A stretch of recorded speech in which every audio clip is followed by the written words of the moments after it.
Radio J. Sepharim, Michel Zerbib. Radio J.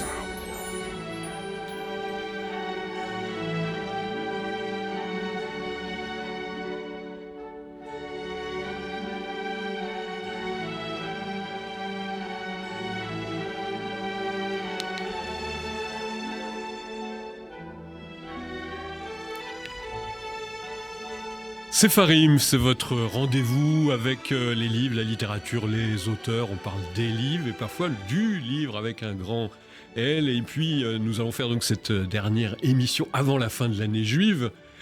Évidemment, c'est le début, c'est cette rentrée. On a le plaisir de recevoir quelqu'un que vous connaissez bien sur ces ondes, qui est un des commentateurs politiques, ancien grand journaliste, notamment du Figaro, et qui revient avec nous, cette fois-ci, sous les habits de romancier. Jean-Philippe Moinet, bonjour. Bonjour Michel Zerbib. Oui, jeune romancier pour cette rentrée. Exactement, très jeune romancier. Vous êtes fondateur de la revue Civique, ancien grand reporter au Figaro, on le disait, d'ailleurs sous la direction de Franz-Olivier Gisbert, oui, qui est un habitué maintenant de l'antenne sur Radio J. Oui, je tiens à préciser que ce n'est pas le même directeur que l'actuel. Absolument, c'est pas le même. Vous êtes éditorialiste, producteur de plusieurs émissions, notamment à la chaîne parlementaire. Vous avez fondé, je dis c'est intéressant parce qu'on va pouvoir un peu commenter l'actualité avec tous ces apanages. Vous êtes fondateur de l'Observatoire de l'extrémisme, médiateur de la République, vous avez été, et au Conseil à l'intégration. Alors on dirait de vous... Conseiller du médiateur. Voilà, conseiller du médiateur. On dit de vous aussi que vous êtes donc un très bon observateur de la vie politique française, puisque vous avez travaillé longtemps sur celle-ci, vous continuez à la regarder, chroniqueur du temps présent, romancier aujourd'hui, avec ce livre dont on va parler dans l'émission, bien sûr. C'est votre premier roman, Un journal sous influence, aux éditions Ali Ribelli. C'est les coulisses un peu, justement, des grands journaux, d'un grand journal parisien, et puis c'est une aventure très romanesque. Mais avec vous, bien sûr, il y a tellement de sujets de l'actualité qui nous interpelle. En ce moment, on va bien sûr ne pas faire l'économie quand même de votre regard sur ce qui se passe, cette rentrée des classes, 12 millions d'élèves, c'est vrai, la détermination du gouvernement français de ne pas laisser l'entrisme, notamment des politiques, des islamistes, de l'islam politique, avec cette affaire fameuse de l'abaya. Alors certains disent tout ça, pour 67 cas, finalement, sur 12 millions d'enfants. Est-ce que vous trouvez que c'est juste de faire ce genre de réflexion ? Non, parce que c'est un sujet, même si bien heureusement pour les écoles de la République française, toutes les écoles sont évidemment pas concernées par l'entrisme abaya. Mais c'est des arguments, ce relativisme était très entendu il y a déjà 20 ans. Vous évoquiez le médiateur de la République, Bernard Stasi, que j'avais conseillé, qui était le fameux président de la Commission nationale laïcité, qui a écouté à l'époque, 2003, c'est pas hier, c'est il y a 20 ans, des enseignants. Et beaucoup réclamaient une régulation, une règle claire concernant le foulard. Et certains disaient à l'époque le foulard, mais non, c'est pas vraiment religieux ou c'est secondaire. Et pourquoi ne pas laisser le libéralisme se répandre de ce point de vue-là aussi ? Eh bien, en fait, les règles doivent être énoncées parce que nous avons une très chère singularité française qui s'appelle la laïcité, qui n'est pas du tout, contrairement à ce que disent les adversaires de ce principe républicain clé. Ce n'est pas du tout liberticide, c'est au contraire un principe de liberté qui permet dans la neutralité à des personnes d'origine religieuse ou autre différente de cohabiter pacifiquement, évidemment, et surtout de s'émanciper par rapport au poids que peut avoir dans certains cas la religion dans les familles. Et c'est vrai que le salafisme est connu pour être de la diffusion de ces certains cas qui posent problème non seulement au principe de la République, mais aux personnes et aux musulmans en particulier, qui sont en fait otages des plus radicaux. Est-ce qu'on peut dire, Jean-Philippe Moinet, avec ce début qui semble être plutôt satisfaisant pour le gouvernement notamment, en termes de résultats, d'explications pédagogiques sur ces abayas, ces vêtements ostentatoires, est-ce que pour autant vous ne pensez pas qu'on n'est qu'au début, si j'ose dire, du problème ? Alors, de ce point de vue, personne ne peut prédire forcément l'avenir quand il est à craindre, comme il est à souhaiter. Le pessimisme peut être de bon aloi sur ces questions, en tout cas la vigilance Mhm. sur ces questions, même s'il ne faut pas en faire un principe quotidien, au sens où il y a heureusement des choses très positives qui se passent, qui ne sont malheureusement pas toujours manifestes, concernant une part de l'intégration réussie qui existe en France et qu'il ne faut On pas peut dire sous-estimer. une grande part de l'intégration réussie, Oui, beaucoup des de, originaires oui, des de personnes l'islam et d'origine d'Afrique du Nord. arabo-musulmane, comme on dit dans cet agrégat un peu général et trop généraliste d'ailleurs. Mais il y a beaucoup de personnes qui, évidemment, se battent contre l'extrémisme islamiste, y compris, voire surtout dans cette communauté dite arabo-musulmane. Et puis, il y en a d'autres qui dérivent, on le sait. Et donc, c'est encore une fois la question de la vigilance républicaine qui s'impose pour l'État d'abord, avec les dispositifs à la fois de régulation et donc de loi ou de décrets nécessaires qui doivent parfois évoluer. Et puis, des questions sécuritaires, évidemment, qui sont à l'appui de cette vigilance républicaine, mais aussi de la société elle-même, qui doit prendre en charge cette question et de promouvoir cette liberté qu'est la laïcité à la française. La laïcité à la française, c'est intéressant parce qu'on a ce genre de conversation, notamment parfois avec nos auditeurs d'Israël qui disent mais quel est le problème que peut poser cet habit? Finalement, en Israël, on trouve des gens avec des kippas, des voiles, etc. Et c'est difficile d'expliquer parfois à l'étranger que tout cela est Oui, lié à l'histoire, on peut dire, politique et sociale de la France. oui, tout à fait. C'est une affaire, la laïcité, qui remonte loin dans l'histoire, mais même en remontant que en 1905, on a vu les combats entre une partie d'ailleurs des catholiques les plus, on appellerait aujourd'hui les catholiques intégristes, qui bataillaient contre la loi de 1905, qui affirmait une liberté de conscience et de religion. On l'oublie, la loi de 1905 Oui. rappelle la liberté religieuse comme fondamentale, qui est inscrite dans la Constitution française, la liberté de religion et bien avant dans la Déclaration des droits de l'homme et du citoyen de 1789. Mais c'est vrai que cette bataille-là est très française et très importante et a permis finalement de avoir un État neutre vis-à-vis des religions et d'avoir cette séparation entre l'État et les services publics qui ont leur importance, puisque la France a été construite autour de l'État-nation. Et donc l'État a construit aussi quelque chose qui est très précieux et qui est recherché ô combien par des pays qui souffrent de la théocratie. Évidemment, Israël est une démocratie et ce n'est pas son cas, mais des pays voisins, pour ne pas les nommer, l'Iran, mais rêveraient du centième de nos acquis de laïcité. Les Turcs qui avaient bâti une partie de leur histoire sur la laïcité sont maintenant éloignés par le régime actuel turc depuis plusieurs années maintenant, qui dérive vers l'entrisme un peu partout de l'islamisme en Turquie. Donc la France a quelque chose de très précieux et comme dans beaucoup de cas concernant les Français, dans d'autres cas, les Français ne se rendent pas compte, pour paraphraser Sylvain Tesson, ils se croient en enfer, ils vivent au paradis. Oui, on pourrait dire, Jean-Philippe Moinet, notre invité sur Sépharim, on parle depuis le début de cette émission, bien sûr, de l'actualité importante, de l'analyse, on peut dire, d'abord sociologique et politique et religieuse de cette affaire. J'ai envie de vous poser une question un peu directe, avec une Allez-y, phrase Michel. directe. La Oui. France, c'est un pays islamophobe, comme dit la gauche aujourd'hui? Alors ce mot, vous le savez, est très, très douteux, islamophobe. D'abord, une partie de la gauche, hein, parce qu'il y a une partie de la gauche qui reste, même si elle devient parfois, on peut penser, minoritaire au sein de la NUPES. Mais ce terme d'islamophobie qui a été aussi une création du régime des ayatollahs iraniens pour l'instaurer dans les enceintes, certaines enceintes des Nations Unies pour faire croire qu'il y avait une discrimination dite islamophobe concernant des personnes de confession musulmane. Donc ce concept est déjà douteux, mais l'utilisation actuelle me semble déplacée, même s'il y a, il faut aussi le prendre en compte, des discriminations liées soit aux religions, soit à l'appartenance ethnique ou ce qui peut être apparenté, soit à d'autres types d'appartenance. Il y a d'ailleurs, la France s'honore d'avoir une batterie de mesures et de dispositifs qui permettent de lutter contre les discriminations.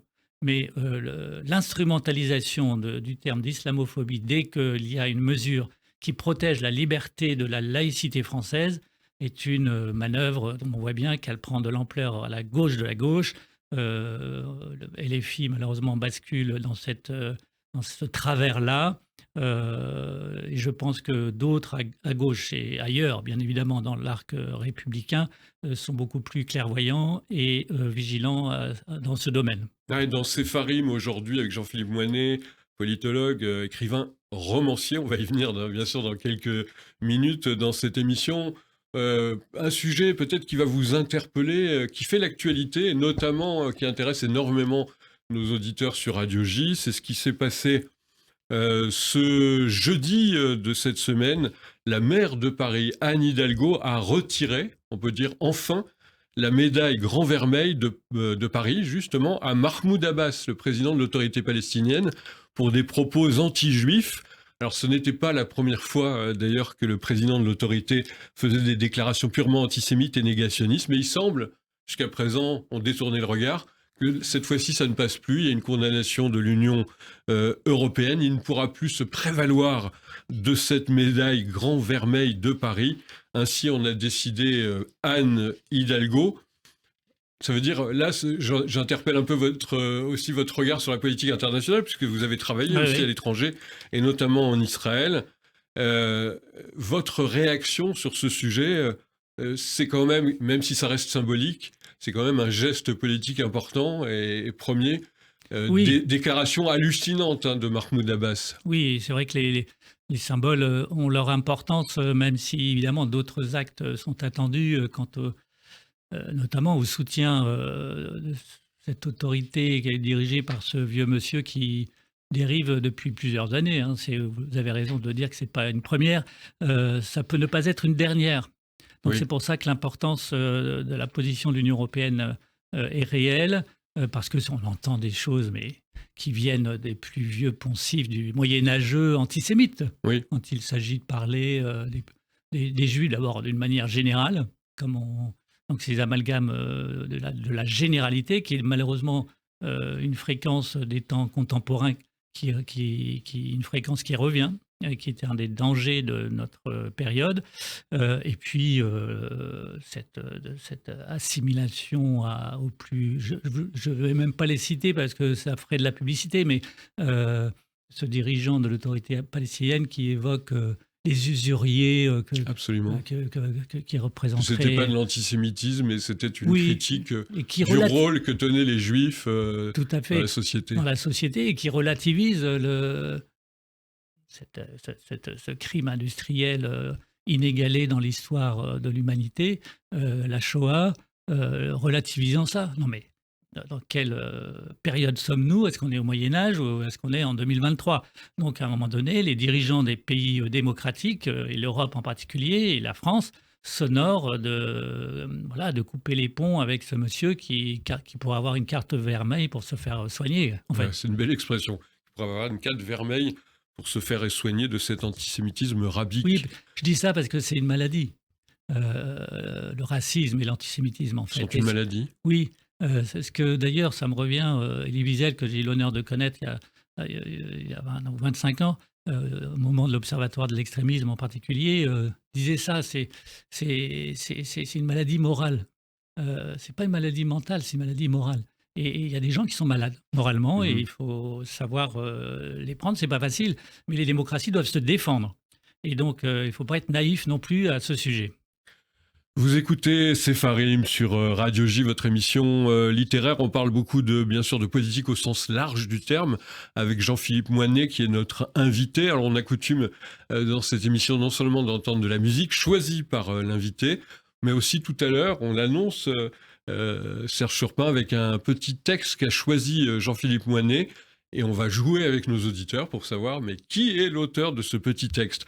En attendant, Serge, un peu de musique.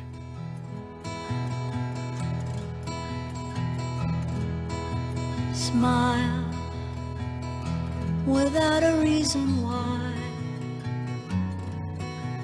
Love as if you were a child. Smile no matter what they tell you. Don't listen to a word they say, 'cause life is beautiful that way. Tears, a tidal wave of tears. Light that slowly disappears. Wait before you close the curtain. There's still another game to play, and life is beautiful that way.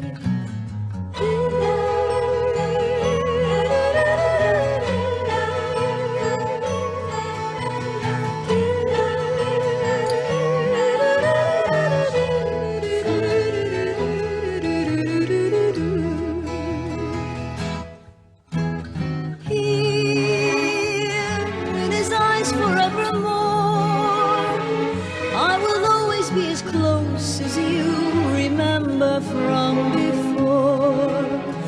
Now that you're out there. Ah, c'est beau, vous êtes sur Sepharim, vous entendez la voix. Vous l'avez reconnue, cette voix, celle de Noah. Noah qui écrit Noam Nini, fameuse chanteuse israélienne. C'est vous qui avez choisi, Jean-Philippe Moinet, qui est notre invité, cette chanson, cette chanteuse. Oui. Alors, pour quelle raison ? D'abord, j'aime beaucoup Noah, d'une part. Sa voix, c'est si chaude et si communicante. Et puis pour le film, La vie est belle, parce qu'il y a une histoire personnelle qui me concerne aussi pour ce film que j'ai découvert dans les années 1997-18. Et j'ai découvert l'avant-première par le réalisateur Benigni, l'italien, oui, à Jérusalem. Et j'étais dans la cinémathèque de Jérusalem, invité pour cet événement général d'ailleurs du film israélien, et il y avait je voyais ce réalisateur qui était tétanisé à la projection devant 400 personnes, dont évidemment des familles de rescapés des camps, et qui demandait comment ça allait être interprété. Il y avait un point d'interrogation. Et en fait, à la fin du film, il y a eu un silence, et puis une salve d'applaudissements néanmoins. Je dis néanmoins parce qu'il y avait un questionnement sur le fait de faire une fiction. Faut-il représenter par la fiction Exactement. la Shoah ? Et en plus, et c'était la trame du film, en mettant en scène un enfant, en lui expliquant que tout ça était pour sauver cet enfant de la frayeur absolue, en disant que ça allait bien se passer, que c'était comme un jeu. Et donc ce film était extraordinaire, était énormément applaudi à Jérusalem en 1998. C'était en juillet, je m'en souviens aussi pour une autre raison, c'est que c'était 2 jours avant la finale de la Coupe du Monde de football qu'a gagné la France à l'époque. Et oui, c'était déjà il y a 25 ans de cela, avec l'équipe de France, comme on disait à l'époque, black, blanc, beurre. Oui. Les choses ont un petit peu changé, on entend encore cette musique de ce film magnifique de Roberto Benigni, La vie est belle. Notre invité aujourd'hui, c'est Jean-Philippe Moinet. On parle beaucoup de politique, c'est normal, c'est sa passion et c'est notre passion sur Radio J. On parle évidemment de la politique aussi internationale, et on va aborder avec vous, et on va continuer à commenter, puisque dans votre livre et votre roman est éminemment politique. Il explique un peu les dessous aussi du système médiatique. Le livre s'appelle Un journal sous influence, aux éditions Ali Ribelli. Ali Ribelli, qui est un éditeur italien de qualité, et ça veut dire les ailes rebelles. Les ailes rebelles, voilà, il faut toujours être un petit peu rebelle. Un petit peu. C'est vrai. Jean-Philippe Moinet, donc ça c'est un roman, vous avez essayé de toute votre expérience aussi dans ce journal. Alors est-ce qu'on comprend que ce grand journal, qui était dirigé à votre époque par quelqu'un qui venait de la gauche, oui, c'est le fameux journal Le Figaro ? C'est vrai que j'ai d'ailleurs beaucoup apprécié, c'est un faible mot, l'écriture romanesque. C'est d'une liberté formidable, et on voyage, on s'évade, et on ne sait pas forcément où on va en termes d'écriture, contrairement à l'écriture journalistique, où on est évidemment centré sur la retranscription du réel. Là, on part en voyage et on embarque les lecteurs par le roman. Et c'est vrai qu'on est tous les romanciers sont imprégnés de leurs expériences plurielles. Mais je pense que je me suis inspiré de ce que j'ai pu traverser, à la fois beaucoup apprécié et parfois subi dans la vie journalistique ou la vie politique, ce que subissent aussi les citoyens ou apprécient. Mais je me suis évadé aussi autour de cette grand reporter, jeune femme brillante qui va traverser des épreuves aussi, un drame, et qui va basculer. C'est le personnage principal, Oui, c'est Myriam. Alors vous la décrivez, elle est belle, intelligente. C'est pas tout à fait vous. Je parle de belle, vous êtes beau et intelligent. Merci beaucoup. Talentueuse, déterminée, elle va vite réussir, une ascension fulgurante. Et comme vous le dites dans le livre et vous le montrez, elle va quand même déchanter, même si la vie politique, la vie médiatique est son terrain de jeu privilégié. C'est vrai qu'il va se passer des choses extrêmement difficiles dans ce livre, mais c'est une manière un peu de, vous aussi, de critiquer ce qu'on appelle le système politico-médiatique, ou c'est autre chose? Non, j'aime pas trop le mot système parce qu'il a tendance à amalgamer. On sait qu'il y a des médias et dans chaque média, il y a des journalistes au pluriel. Donc, c'est beaucoup plus compliqué que certains, notamment démagogues, essayent de faire croire sur le système politico-médiatique. Je pense que néanmoins, il faut avoir un regard aigu, parfois critique, entre et sur les journalistes. Et sur la politique, ça va sans dire, parce qu'elle est quand même beaucoup soumise aux critiques, d'un point de vue général, particulièrement en France. C'est d'ailleurs ce qui alimente une partie du populisme dans notre pays et ailleurs.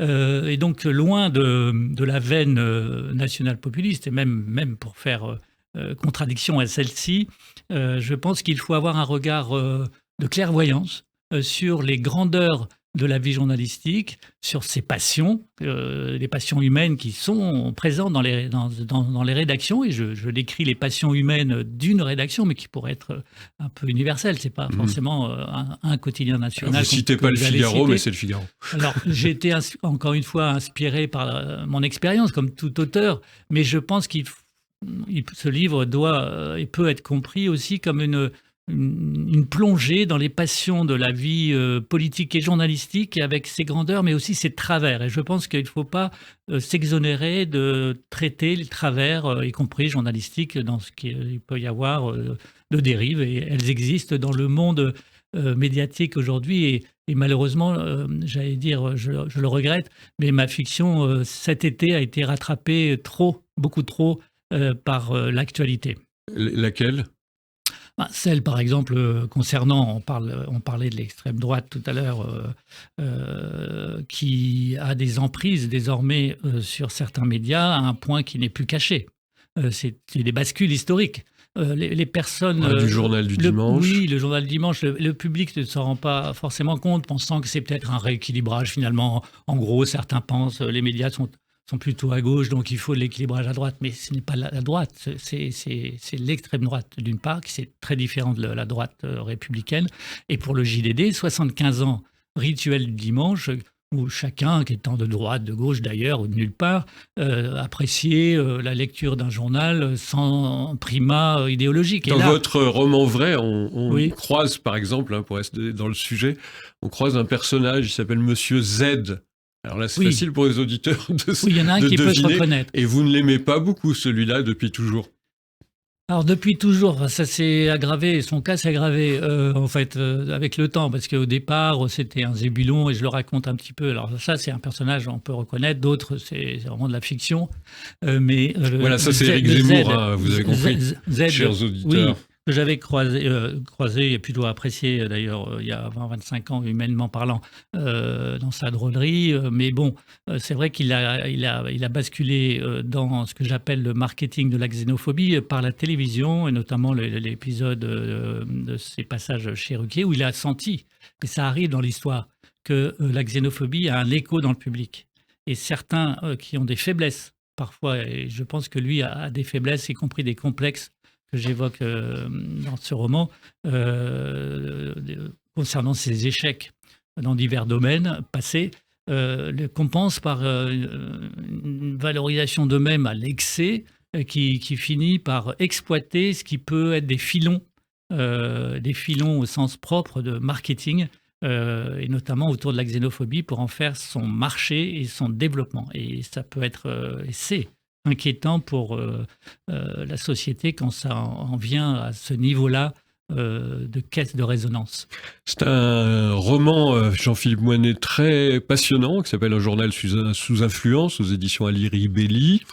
Alors, coutume dans cette émission, je vous ai demandé de choisir un texte, quelques lignes d'un texte important qu'il vous tient à cœur, et le lire, et après peut-être demander à nos auditeurs s'ils ont découvert, parce qu'ils sont très forts, nos auditeurs. Ils vont deviner, vous croyez, ce texte ? J'espère. On va voir. Quelque chose en nous a été détruit par le spectacle des années que nous venons de passer.